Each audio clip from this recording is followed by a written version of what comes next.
It's the Magic Gathering Strat show. It's a show about a magic podcast. Hello, everybody. It's me, Brennan, your lovable host. Along with me, as always, are my two co-hosts, Sam, the Vault Boy Hunter. Say hello, Sam. Hello, everybody. Hello, Sam. And, yes? I just said hello. Oh, I'm sorry. I expected something. Sorry. And also Dan, the fan of history. Hello, everybody. Hello, Dan.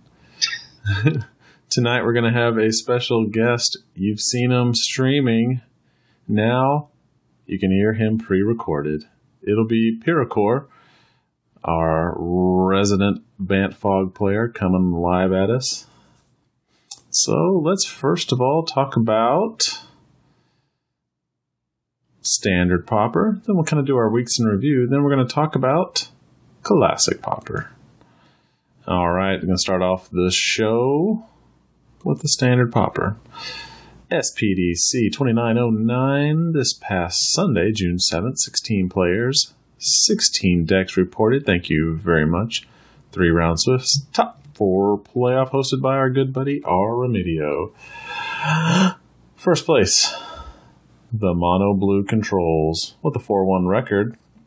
Coming in second, also with a 4-1 record, is Heroic by Kukikira. Top 4 were Bad Aggro Boros. Guess what that is? It's a Boros deck. And also Golgari Delve by Gons. Let's take a look at the winner.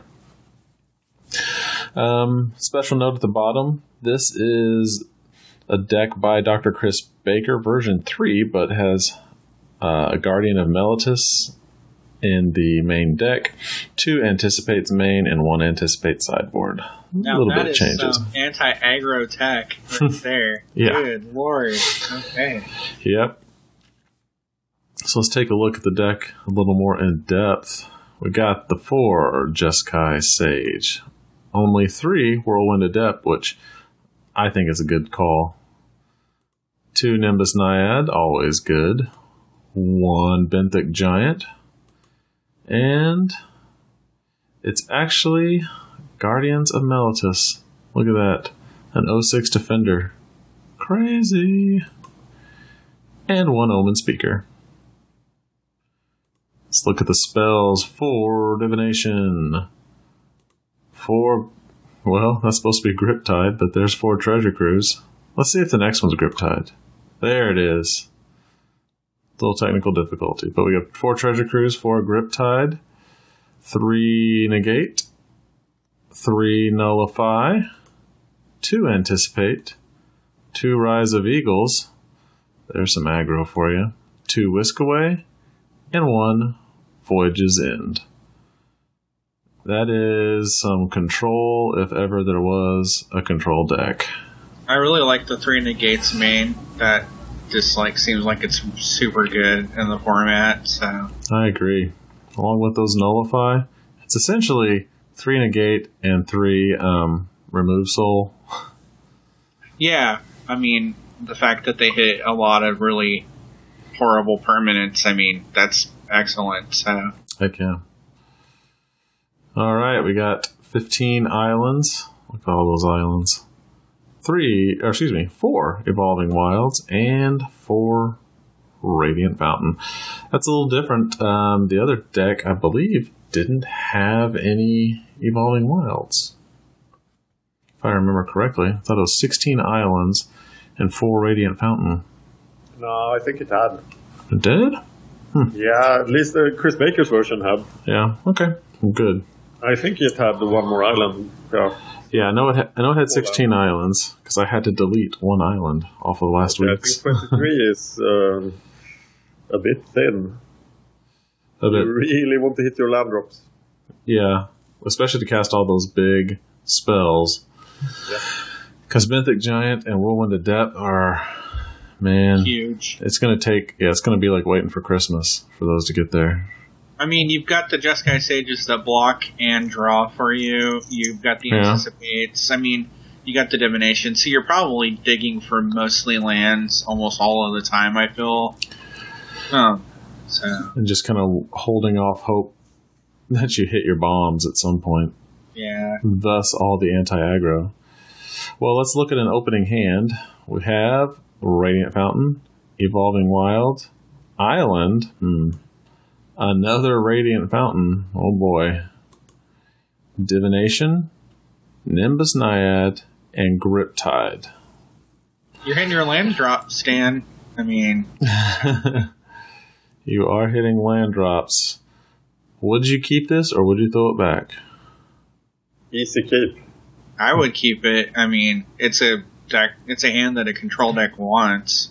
Yep, you do have 4 life gain right there.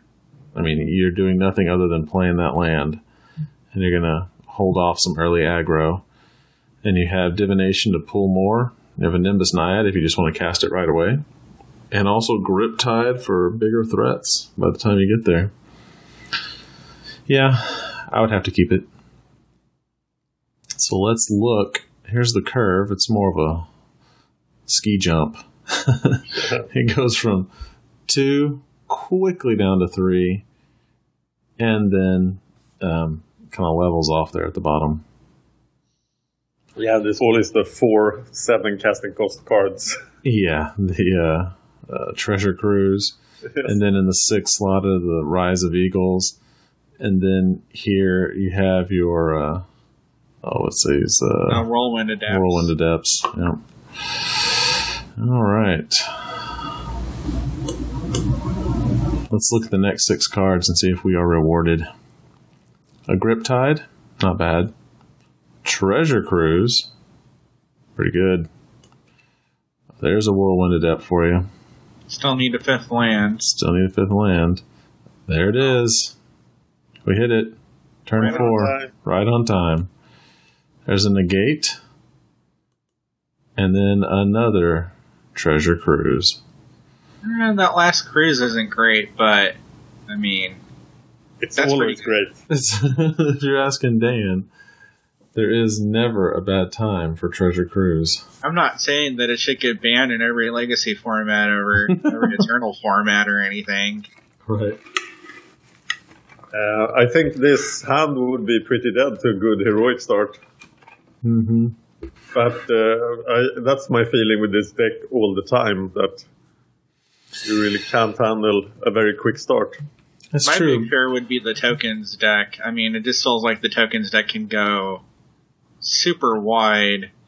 And to go with what... Hold that thought, Sam, because there is a tokens deck that we're going to talk about in just a moment, and then we can kind of come back to how it would match up with this deck. I'm holding it. Hold it in. Oh my goodness. Let's look at MPDC. Oops, let me change that. Anyway, MPDC 2909.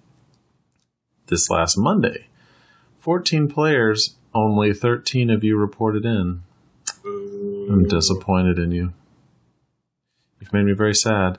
Anyway, first place is No Trimmers. Does that give you a hint as to what is different about that particular token deck? Second place is Mono Green, who I played against in my video. Same guy, Jonderkind. Oh, yeah. Also, Esper Control by Forley. And also the Burn, which is actually black, blue, red, by Yaxarel. So, let's take a look at No Trimmers. So, no Graboids in this. Went 5-0. And as you can see, Graboids, you got reference. it. It was. It has no Impact Trimmers. And no Graboids. Any more Graboids in Magic. Let's take a look at the deck. 4 Aven Skirmisher. Flying 1/1 for 1. It's clearly it works, but it just goes against everything I believe in. There's a flying 1/1 for 2, but it does have the benefit of giving your humans flying, which is kind of strange because so far in the first 12 creatures we've seen no humans. Here's a Loyal Pegasus. A 2-1 for 1. I can get behind that one. Here's some humans. Mardu Horde Chief. Gonna throw down a warrior as well. Or, excuse me, a soldier. It's a warrior that makes soldiers. That's kind of strange. But I guess there was... He makes warriors. It does? Oh, warrior creature token. Okay, yeah. Good. Which one makes the soldier? The warrior that makes a soldier? Attendant Knight? Oh, that's a knight that makes a soldier. It doesn't matter. I was incorrect about him. He does make warriors. That's good.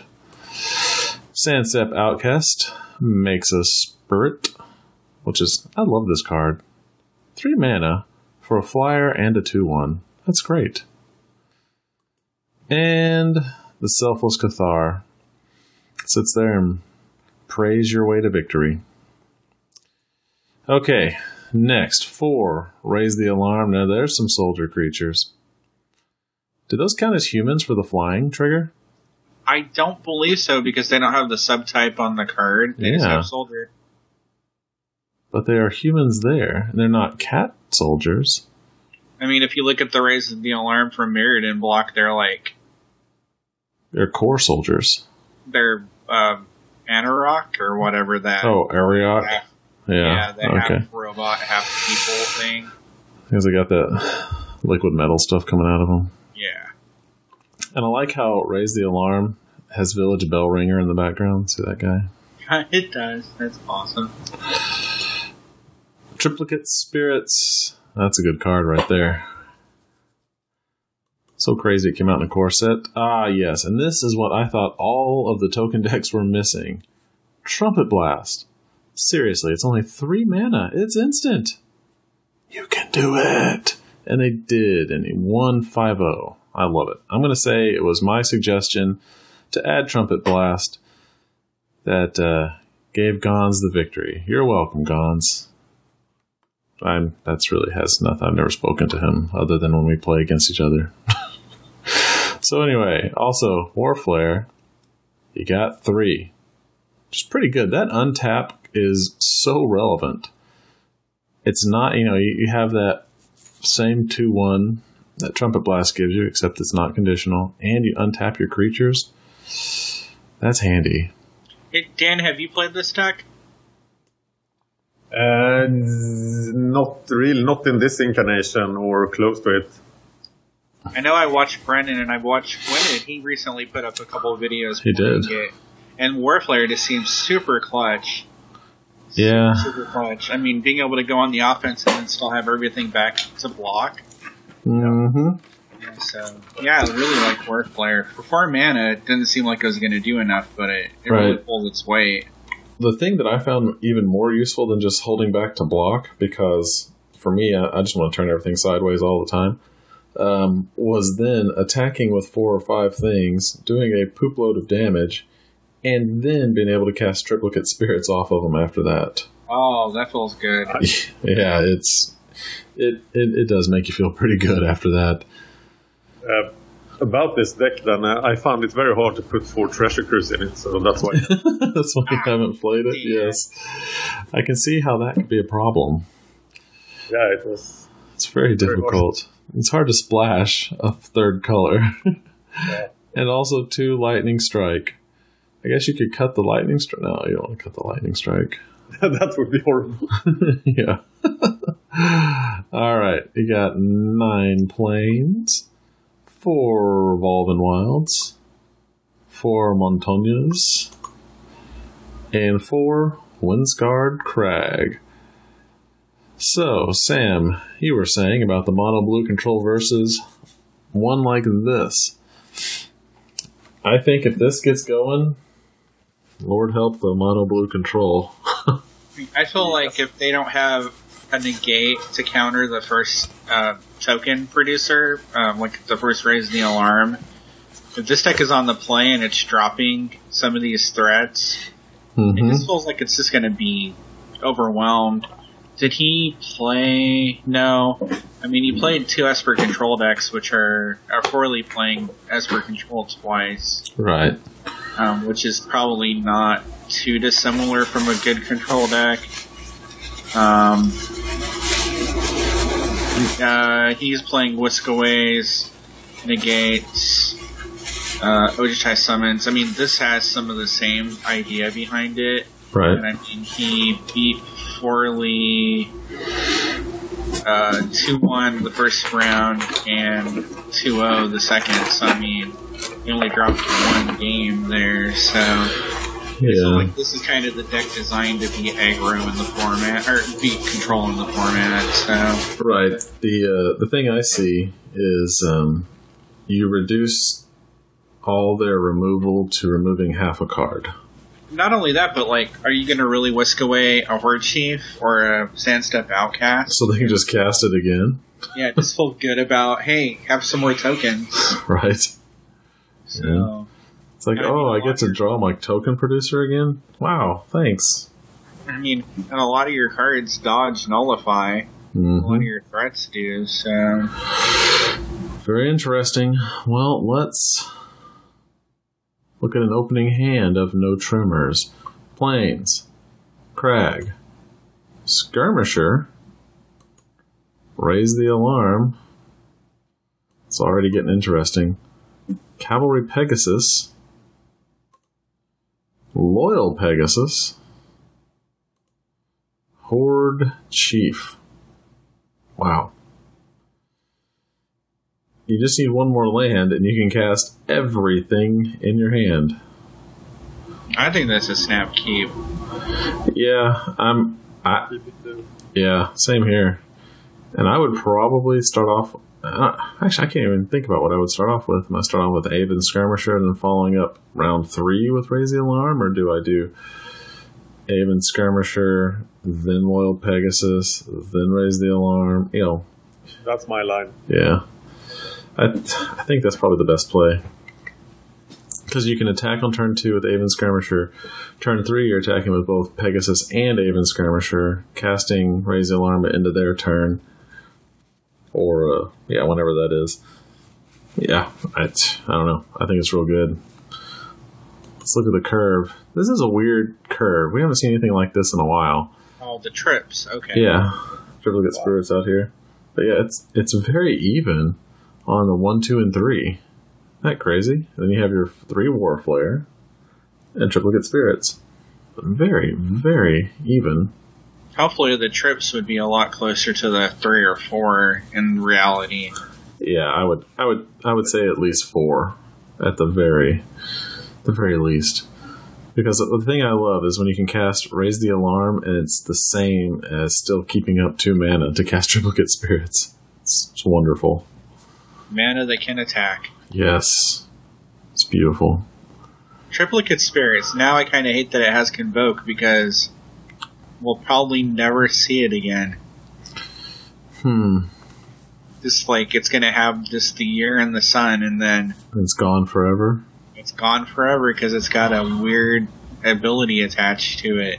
They'll bring back Convoke again, I bet. I hope. I think... Some of it's good. Yeah. We'll find out.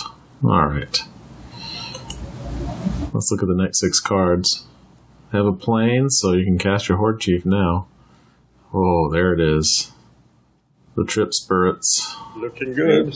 I like it already. Evolving Wilds? You could do worse. War Flare? I like it now. Now you have all the mana to cast War Flare too. Ooh, well, getting a little bit of a flood here. And a little Aven Skirmisher to round it out. Oh, that guy looks so weak. Yeah. A 1/1 for 1 flyer.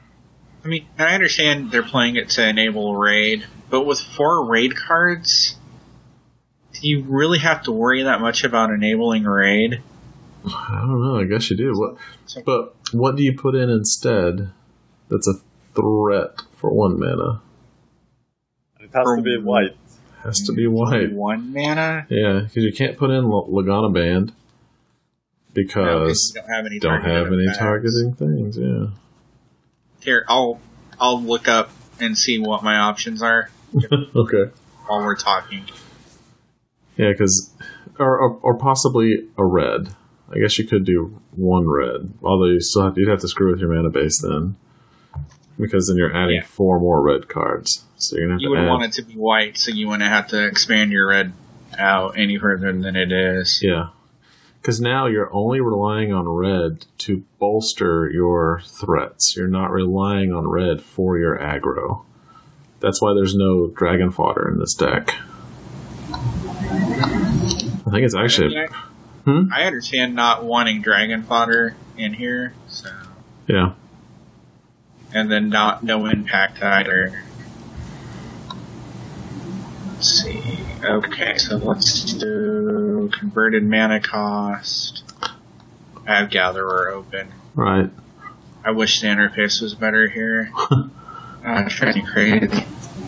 You can do 1 or less to include the what's it called? Ornithopter if you really want to. No. Seems I don't bad think though. Ornithopter's a reasonable option. I don't either. You should ornithopter. I mean, Tricking new players since 1993. Yeah, there's just not very much. Probably the best option would be Hopeful Eidolon, because it gives you a little more late game if you have to go to the late game. Yeah. The rest of the options are really unattractive. On white, you get things like a Crown Crusader and Satyr Hoplite in red. In white, you get Dragon's Eye Sentry, Firehoof Cavalry, which is a 1/1 that you can put 4 mana into to pump to +2/+0 in game trample. I only read that because nobody's ever played that card in the history of that card existing. You get Forge Devil and Foundry Street in red, Hopeful Eidolon, Keeper of the Lens, colorless. You get Lagonic Land Trailblazer, Loyal Pegasus, Mardu Hateblade, off color, Nyxborn's Shieldmate, but that's not aggro at all. And then Selfless Cathar. And then after that, you Soulmender, which is just poop. And Yoked Ox, which is about as far away from aggro as you can imagine. Right. Yeah. Oh, well. So, yeah. Flying Men, better than the other options. Well, now we have it. Well, there you go, folks. All right. Well, Sam, let's talk about your week. Anything exciting happen in the world of Sam? I beat Mass Effect 1 and 2 in the last couple of weeks, and now I'm starting on 3. So I'm behind a little, but they're fun. Well, that's cool. The collection was on sale for $5 on PlayStation Network. Right. 3 games for $5? It's pretty good. You have to be a fool not to get them, I told. And then yesterday my wife and I started a 21-day sugar detox fast diet thing.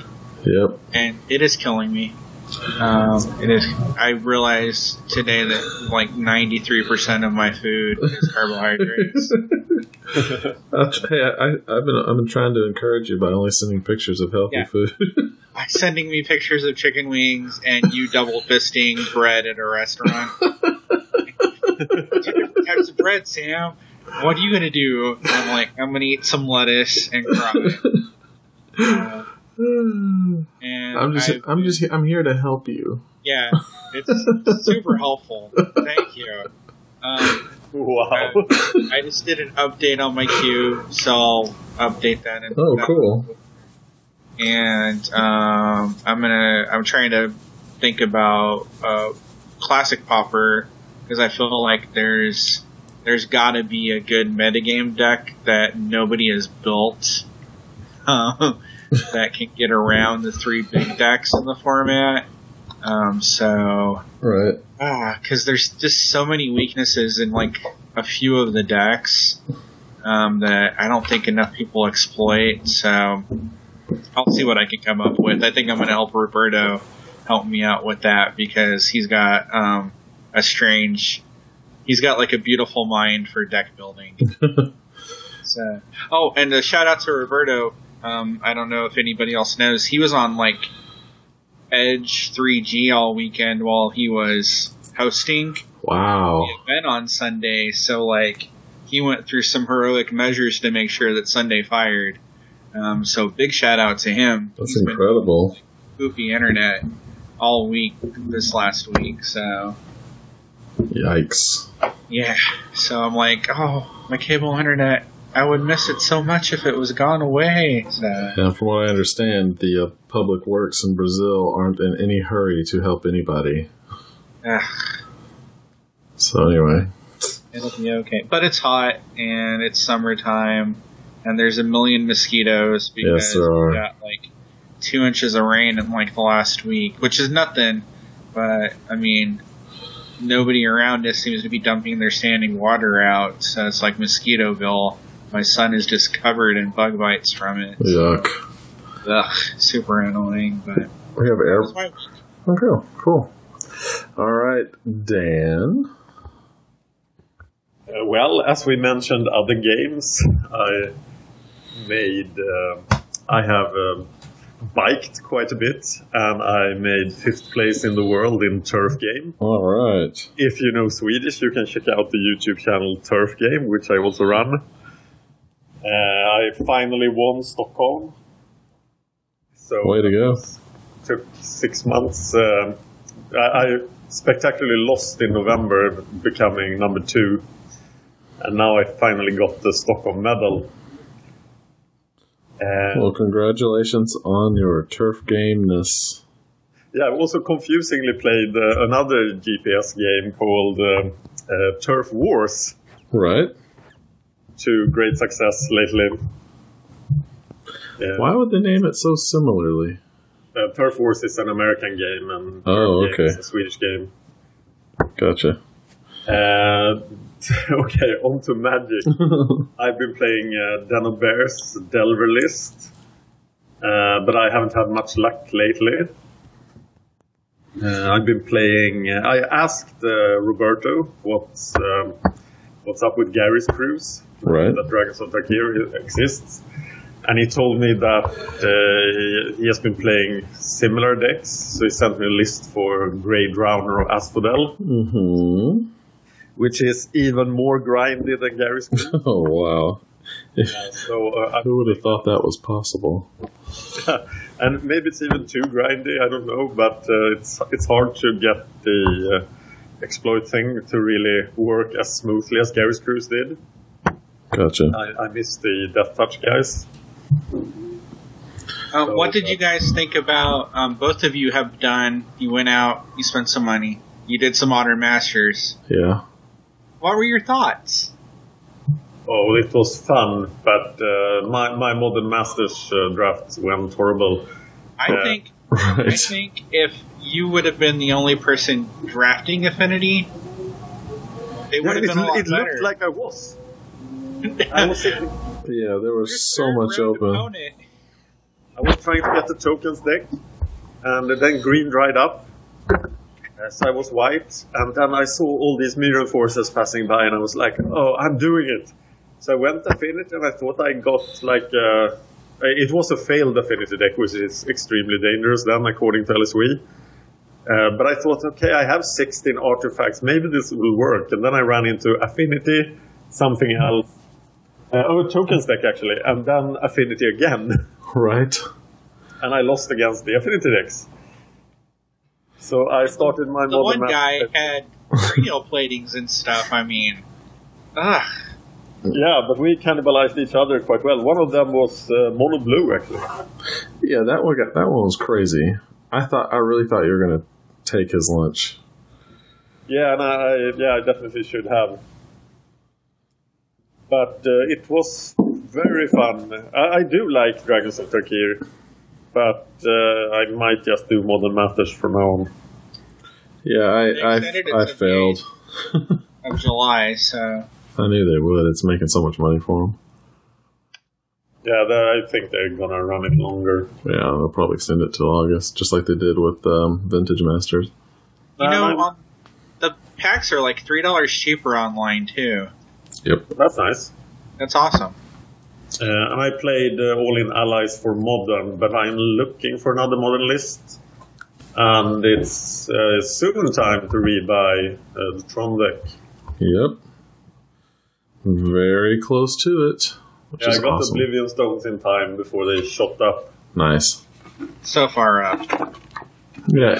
Very far up. Every modern staple that wasn't exactly every modern staple that wasn't reprinted has gone bananas. Yeah, I think the effect is bigger than it was in 2013. Oh, with no question. Just me in my casual finance brain can see it. It's insane. It feels like they has been very good. Yeah. So, I mean, just have you guys looked up Serum Visions recently? Yeah, it's like $4. yeah, it's nuts. Very common. That's crazy. Yeah. And then everyone's gonna get one in We've already August. seen Scry in Origins. Yeah, but no, they come out and said no Serum Visions in Origins. They did. Rasmussen Yeah. said, What the hell? And you're like, sorry guys. So what's the plan? I think it's going to be Sam's card of scry 1, draw 1. That's what I figure. and it's going to be a sorcery, and it's going to cost like 2 or 3. I wouldn't doubt it. It's going to be the fixed Serum Visions or fixed Ponder or whatever, or Preordained. So. Oh well. It's going to be But Serum gross. Visions isn't any good. Of course they could reprint it in standard. Yeah, I don't think Worst of them all. right. I think the reason why they didn't is because they don't want to make Teamer or the Ascendancy, Jeskai Ascendancy deck an actual deck in Standard. Alright. Because it doesn't actually lose anything in rotation, because it's basically all cons cards. Except for the thing. Oh, might be Oh, I guess it does lose the banishing knack or whatever it is. the Untapper guy. Huh. Yeah. Still. Oh well. All right, for me, I did a Modern Masters draft. It was horrible. I hated it. What deck did you play? Tokens, like everybody else on the planet. And even though I saw Affinity everything, I even had, like the last picks I was getting, I had 3 of the draw cards. What's the blue draw Affinity? Thoughtcast, 3 Thoughtcast, 3 Mirror Enforcer. And these are last picks, man. Like maybe when there's 3 cards left, I was just picking these up. I totally should have tried to go Affinity because it was clearly open. I was watching the Modern Masters Vegas tournament. Mm-hmm. Pros passed Affinity. Like, oh, I know. Nobody wants to move into it. It just stays super open. So, well, so the cookie crumbles. I love cookies. Well, let's not talk about them. Let's talk about lettuce and carrots. Broccoli. It's good. Yeah, broccoli. Chard. All right, people. Sending the shout out. F&Ms. Make Standard Pauper or regular Pauper happen. We will promote your site here. We've done it before. We'll do it again. So come on. Help us help you. Okay, let's talk about Pauper Classic Tuesday, but not today. We're going to talk to our friend, Pierakor. Let's get him on the line. Hello, Pierakor, are you there? Hello, I'm here. All right. Yay, technology. We were talking earlier. Dan and I were on Skype last night, and it completely failed. So that was our biggest fear for today, that it was going to happen again. But it's not. Yay, we're all connected. So, let's get to know you. All right, I guess. Tell us a little bit about yourself. Where are you from? What do you do? That kind of thing. I'm from Germany, eastern part of Germany, and the city you wouldn't know it, so I'm just gonna omit that. Okay. I'm a computer science student at my university, and I think that's all there's really to know about me that's interesting.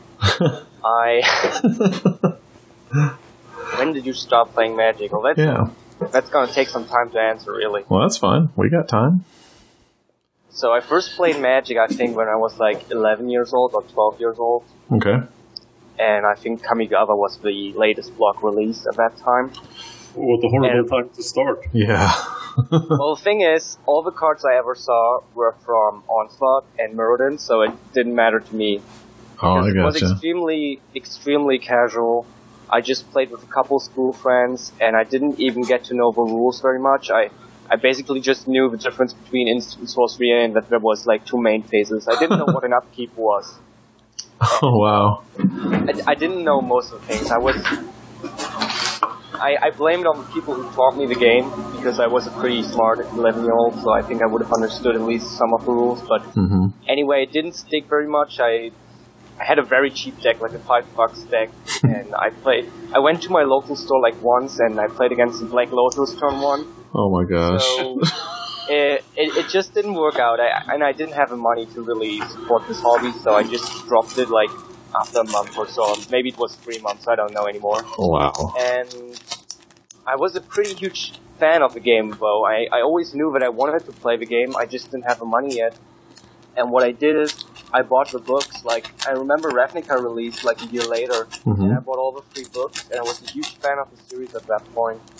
So much, actually, that my nickname, Pierakor, is a character from the books. Oh, cool. I didn't know that. I've never read the books. Well, that's actually kind of cool. I don't think they make the books anymore. I think they started to do it block thingy. Yeah. And I started to play really around Innistrad. I started to play... The first event I played was Gatecrash pre-release. And ever since I've been playing... And I started to get interested into the format or into the game again when I saw a Twitch Magic stream first time. I saw an Innistrad draft around, when Innistrad was, the current format. Well, that's kind of funny. I played back in like 93 when I was in college. Very similar. I just had my deck was giant pile of cards that I own. That's what the deck probably was. And the guy who taught me, I feel it's a similar thing, because he was like, oh, you have some Magic cards. Why don't you come over and we'll play? I was like, so I went over to his dorm room, and so I have my, it had to have been 120 green and artifact cards just thrown together. So I'm playing him, and, turn 2, he's sinkholing my land. Wow. And then he terrors every creature I throw out there, and then he has a Lord of the Pit at some point. I was like, I just kind of threw up my hands. Like, okay, I'm glad you had fun playing your deck. Yeah, when I started out, even my friends who taught me the game, they had really insane decks. Like, I remember one of my friends was playing all the elves from Onslaught. He had like a Well-Wisher. Right. Yeah. And a Timberwatch elf, and he had Ram, and he rammed into a 13/13 from Onslaught. Oh my gosh. Cloud Scraper, I think is the name. And at the time I thought like a vanilla 13/13 with Morph was like the best creature in all of Magic, because I lost to this draw. Right. And I had a deck which was like black and red, and the best burn spell on this was like, I don't know, 3 mana sorcery, deal 3 damage to a creature. And like random 2/2s for 2, so right. It was very, very annoying. Yeah, that's got to be something. People out there, if you're thinking about teaching your friends how to play Magic, maybe not try so hard to win the first match they ever play. Don't teach them to play green. Right. Don't. The thing is, it's much easier today. Today you can go online and you can buy a decent pauper deck for a few bucks. That is true. I remember I had to save up actually, and I bought like one of these starter decks or like event decks or something. It was like a mono white deck I bought for $10, and it was horrible. I didn't know it was horrible because I didn't know anything about the game, but in hindsight, everybody knows these event decks are not very good. Right. And that, if they're going to make that kind of a premier thing, they want you to buy event decks. I mean, they produce them with, every set or every Pro Tour? I can't remember how they release them, but you would think they would be at least minorly competitive. Maybe not have all the rares of a current popular deck, but at least some. Well, I think I had read the last one had like 3 cards from Dragons, and then the rest of the deck was from Theros. Yeah, that's weird. What were you saying, Fabian? It's clearly targeted at a casual audience, at kitchen table Magic or new players or even collectors, and I think that's fine. I wasn't really any category of player back then. I wasn't really a player. All right. So we've seen you play. We were talking before you got on. That's right. We were talking behind your back. We were talking about you were playing. We'll kind of go over the deck a little bit today. The Bant Fog deck in Pauper, which we're quite fond of, but also you play a version of the Tron deck. You stream it quite often. What is your current favorite format in Magic? Well, my favorite format currently is probably Pauper. But in general, it's really Pauper and Modern. I like both formats quite a bit. I really don't like any other format. I used to do Limited, but I just don't anymore.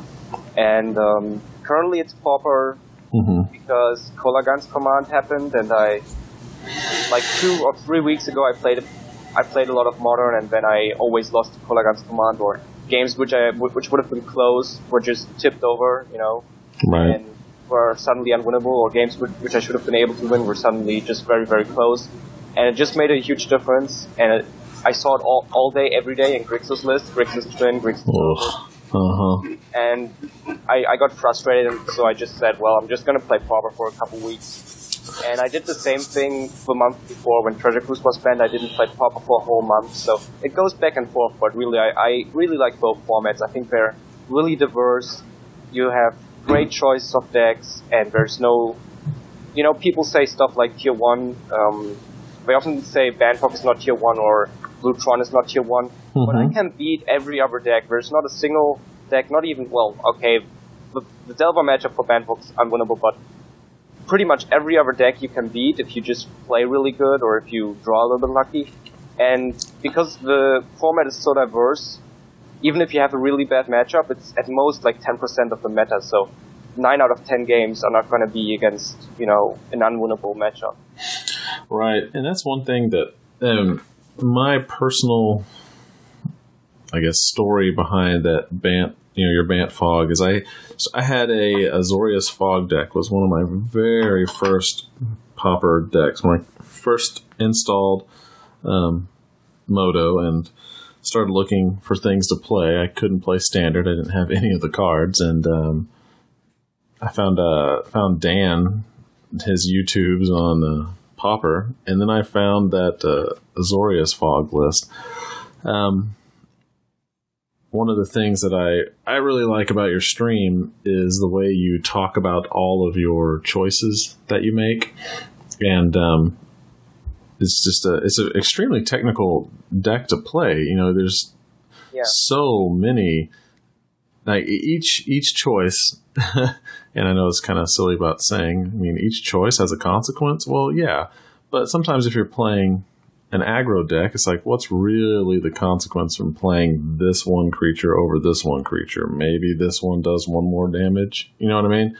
But then when you have your Bant Fog list, you have to think, you got to think not just through the rest of your turn, but all the way back through till your next turn. Like, since you do so many things on your opponent's turn, I feel like your turn basically is 2 each time. So you're thinking through 2 turns every single choice.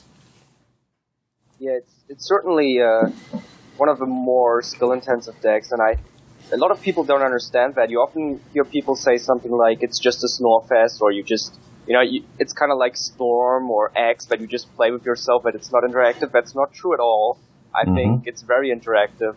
when you have to fog, when you can tap out for your draw spells, which spells you, or which things you want to control. What you fetch for with the transmute is so huge. Even what you fetch for when you play, 3-colored, it's very tough to keep the right mana base, because do you want 2 white or 2 green sources, or do you want to go very heavy on blue? It's a really tough deck to play, and a lot of people underestimate that. Yeah, and I was actually talking to my wife about it earlier, just giving her an overview of what we're going to talk about. And even she's not really a Magic player, but even she understood that that level of choices when playing any kind of game is, it's just one of those things you gotta practice at it. So I'm a fan, and everyone out there should tune into his streams. We're going to look at your deck for Bant Fog in just a minute, but I think you any updates to your streaming, any schedule changes, or anything you want to talk about there? Yeah, well, I haven't been streaming on a set schedule almost since I started. Well, it's tough to keep it's tough to keep a set schedule, because things always shift around. I have a very flexible workload, and sometimes just you can't make it. Sure. So lately, and obviously also I shift the formats around. So when I'm playing Pauper dailies, I can't stream the same time like when I'm playing Modern dailies. That's just because of the schedule Wizards gives us. But I'm gonna try to get a set schedule again, partially because we are hopefully soon gonna have a third streamer coming in. Oh, really? Who's that? I don't want to say. Oh, don't want to say it now. Okay. It's not all figured out yet, but I talked to the person. I think it's a very good streamer, new streamer, and he seems to be very eager to start. I kind of had to slow him down, tell him, at least take one day to think about this. Right. But I think we're going to get this started, and then I think we're going to have a set schedule. Right. Yeah. Because, last week I streamed accidentally when Bava wanted to stream. And the more people you have, the more complicated the whole thing is going to get. So we need to get a schedule. But you can stay tuned for more streaming, both from me on a set schedule and maybe some new people. That sounds great. Yeah, I would love for the stream channel to become more like a... I don't know if you listen to them at all, but there's stream team, if you want to call them that, called Loading Ready Run, and they basically schedule everything out during all of the basically every day they have a set schedule of who streams when, and if we could get to that point, that would be I would love that. Dream. Exactly. The dream I have is kind of having the stream run every day for at least 8 hours, 2 dailies every day would be great.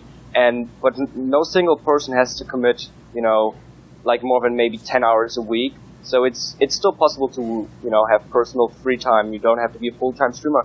Because I believe if you want to be a successful and big stream with subscribers and whatever, on Twitch you either have to be a special snowflake, a celebrity or whatever, or you have to be good content and a lot of uptime. And that's the road we will try to go. But, one day at a time. That sounds good to me. Love it. All right. Well, let's take a look. Here is your deck. You went 3-1 in this particular daily event. I believe this is the last one you did yesterday? This is a little bit. This was Friday, I think. Friday? Oh, okay. Yeah, I would think so. Or Saturday. Either one of those. I think I watched a lot of it, so I think it was Friday. Yeah, me too. Pretty sure. Okay. And actually, since then, another person has won or free-won the daily with the exact same list. So that's kind of a compliment, I would say. And right. I was actually kind of annoyed and shocked by it. At first, I was really happy to see that another Bant Fog player, has been successful. But then I realized it was the exact same 75 cards, and that annoyed me. Because I believe in diversity, and I partake in the primer, and the Empty Salvation, and all the discussion about all the different cards, and I really hate it when somebody just takes the whole 75 cards and doesn't make up their mind. And just goes with it. Yeah. Yeah, I kind of believe those are the best 75 cards right now. The lands are off in this list, right? Yeah, hold on just one second. All right, I fixed the lands. There we go. Sorry about that, everybody. Okay, you were saying about the deck? Yeah. Mm-hmm. So somebody else played the deck and did very well, that's great. And I think now is a really good time for the deck. As I said before, I didn't play this deck for a month after Treasure Cruise was banned because I was really upset by this. Mm-hmm. But then I still kept in check, I still read the articles and stuff, and there's great articles every week from Naya on our website now about the metagame analysis. And as soon as I saw that Delver crushed and Delver was no longer the most popular deck, I realized that I had to try this out, I had to give this a go. And I just slammed 4 Accumulate Knowledge in there, in the slot that used to be Treasure Cruise, and I added, I think I already played Accumulate Knowledge, and I added 2 Ponder, 2 CB in that slot, actually. It doesn't really matter, I just replaced the Treasure Cruise, basically, and I gave it a try. And I realized very, very early that the metagame right now was very abusable for this deck, because Delver was not hugely played, and the most played deck, or one of the most played decks is Burn. And if you look at this list, you will find a Quiet Disrepair main, which is really crucial. Burn cannot raise that card, so yeah. The most played deck is almost a buy at this point. The game 1, you will maybe lose 25% chance or 30% chance you lose game 1, and game 2 you just cannot lose because you have Circle Protection Red and 2 Quiet Disrepair, and so many great cards. Restful Reverie, Hindering Light, so many great cards for this Burn. Yeah, when I first saw this list and I saw the Quiet Disrepair, I was like, why is that even in there? And then I watched you stream, and just like you said, you went up against a Burn player and you had Quiet Disrepair out there, and I was like, why is he casting that? And then 2 turns later, I'm like, oh, yeah, that's insane. Why. I'm actually quite proud of that because I came up with that. I'm not the first person who came up with that. I found out later, but I came up with that myself. I was thinking about a way to beef up the game 1 against Burn, and I ended up playing Pristine Talisman as a 2-off main, which I thought wouldn't really hurt either way. It's just a ramp spell. Ramping is good. We are a control deck, and against Burn, it's just going to be great. And then later I started to play Quiet Disrepair because you could transmute into it, and it's just, I think it's a little bit better, but people apparently have done it a year ago, for a week or so, tried it, but never really, it became never the norm, It was always something of a brew within a brew. Sure. I mean, this is already not very popular, and some people decided to play Quiet Disrepair, but now I think for me this got very popular, and a lot of people, all the people who play this deck, play live game main now. It seems like a wise choice. I mean, like I said, I questioned it when I first saw it, but then seeing it in action, it leaves no question after that. Yeah. It's actually more important for the blue-green list because our Fox, like the Dawn Charm and the Ride Control, are really, really good against Burn, but the blue-green list is really weak against Burn, and so they usually play even more Quiet Disrepair. And they also don't have the Circle Protection Red. Right. Okay, let's do this. I have an opening hand. And then... Oh. This is your deck, man. There's an opening hand. So far, I'm only seeing an island. I would not keep an island. And then there's 2 islands. How about 2 islands? Would you keep 2 islands? Really depends on the spell. We have Muddle the Mixture. This is not looking good so far. Oh. Yeah, Words of Wisdom. I think I would actually keep this as a 4 and now as a 5. Alright, so... This is keepable. You like this one? Keeping this? Depends also if I'm on the play or on the draw, but this is definitely keepable. What I don't like about this right away is the mana base. We have double island. Island and a fetch land would be so much better. Right.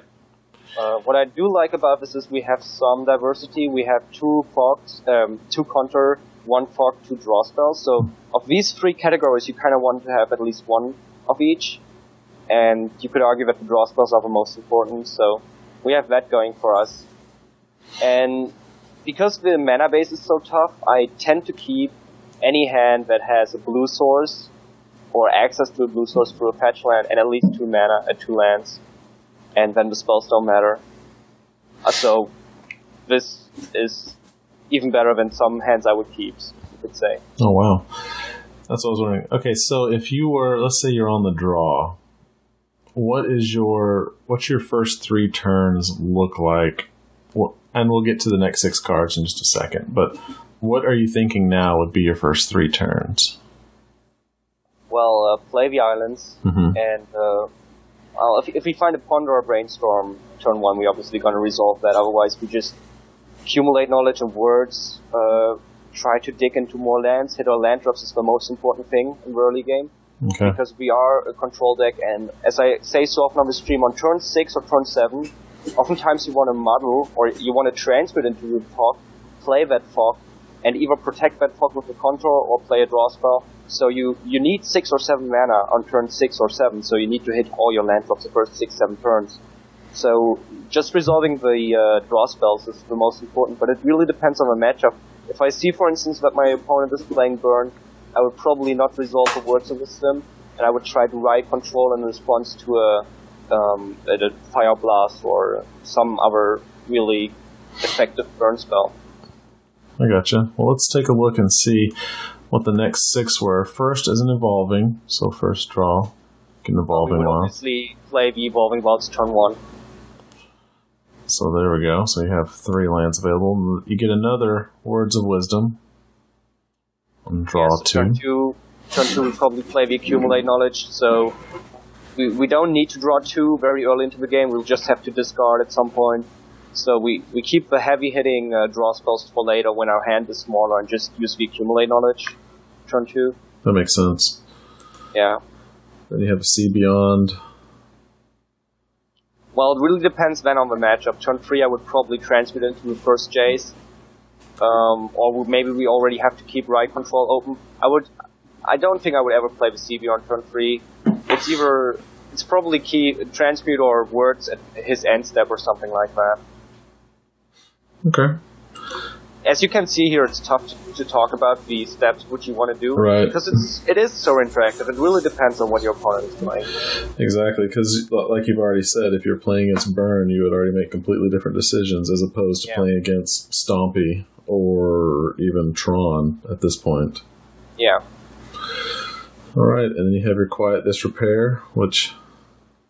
This might be a blank, and this might be just the game, really. If it's Burn, this is the game, probably. This would be turn 4, I would say. And, well, we don't have anything to play this on, so if this is Burn, and we're at like 10 life or more, I would just transmute into Jace, and next turn play Jace and Quiet Disrepair, I think. Okay, makes sense. Alright, and then a Terramorphic, followed by another Terramorphic. So there you go. Actually, I didn't really keep in mind the correct way, but I think we might have missed the land drop. Well, no, we draw like 3 cards. Yeah, you would hit 5 land drops.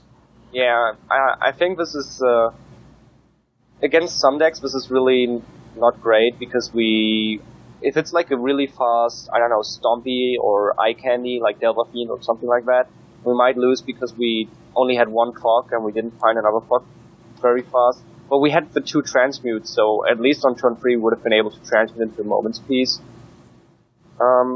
It's really tough to analyze how this would have played out. Sure. Because you have so many options with the transmute, basically.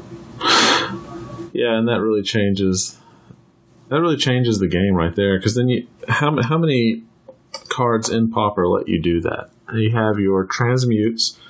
I believe there are 3 that are Pauper legal, and then you have the what's the blue one that you flash back for black mana?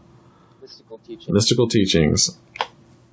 How many other? There's not very many cards that let you actually go sift through your library and pull what you want. No, there isn't. And Mystical Teachings is really the only playable equivalent which does something like that. Mm-hmm. And it's really great. Like, if you have a look at the sideboard, you will also see that I'm a firm believer that all your sideboard cards should be 2 CMC, unless you have a really good reason to have a card which is not 2 CMC. But most of your sideboard cards are like silver bullet answers, kind of. Right. And I think the best example for this is Circle of Protection Red. Because Circle of Protection Red is just so good against so many decks. Like, decks which win with Carvex Torch, it's very good against. Burn, it's very good against. It's even good against Atok and Fling or something like that. And being able to transfer it into that single Circle of Protection Red is so huge. And the same goes for Journey. Journey's our only answer to Ulamog's Crusher. And transmuting into Journey is huge. Transmuting into Last Breath against the Wall from Familiar Combo.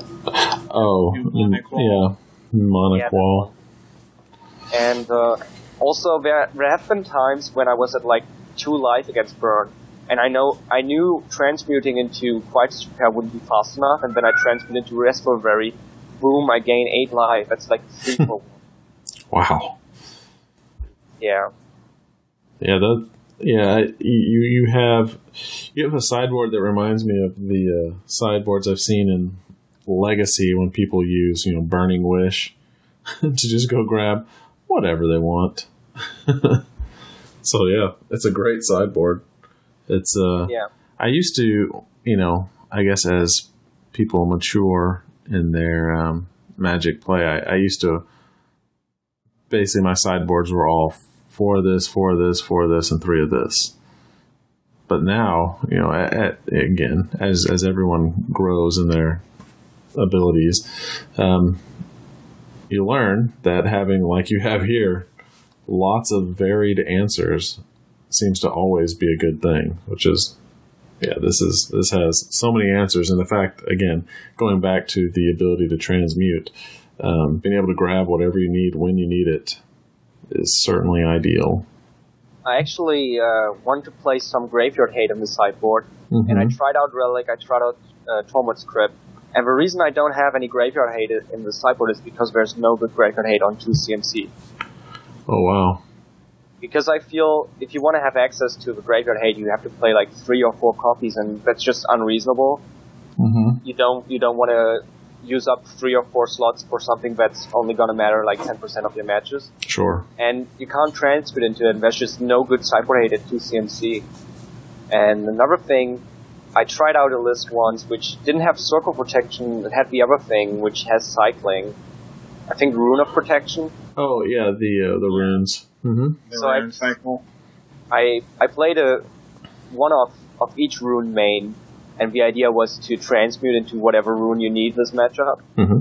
And if you draw them and you don't need them this matchup, you can cycle them. It didn't turn out to be very good, just because usually your opponent just has too many creatures and it doesn't matter. But, that's just another way to see transmute in this deck is a huge part of this deck. And so many times I transmute into Moment's Peace and I would be losing otherwise. Or I transmute into Accumulate Knowledge or into Words because my hand size is too small, I need to draw more cards. And of course, the most important one, transmit into Jace. Muddle is really one of the most important cards here. Yeah, without a doubt, it's a pivotal card. Thankfully, there is no surgical extraction at Pauper level. Yeah. All right. Well, do you guys have any other questions for Pierakor? Do you ever have problems? Oh, go ahead. How's the Magic scene where you're at? Is it alive in Germany, or? I think it's like everywhere in the world, where it really depends on your local scene. Like there are cities where it's really big, and then there are cities where it's just non-existent. And it's also, in my city, it used to be that Modern was really thriving, like a couple years ago, and I think it stopped maybe like a year ago, and people started shifting back to Standard, and also, I believe Legacy and Vintage are both dead here right now, so, that's one thing. And I only played Modern, and I don't believe Modern is very big right now here, and I don't really like the Modern scene here.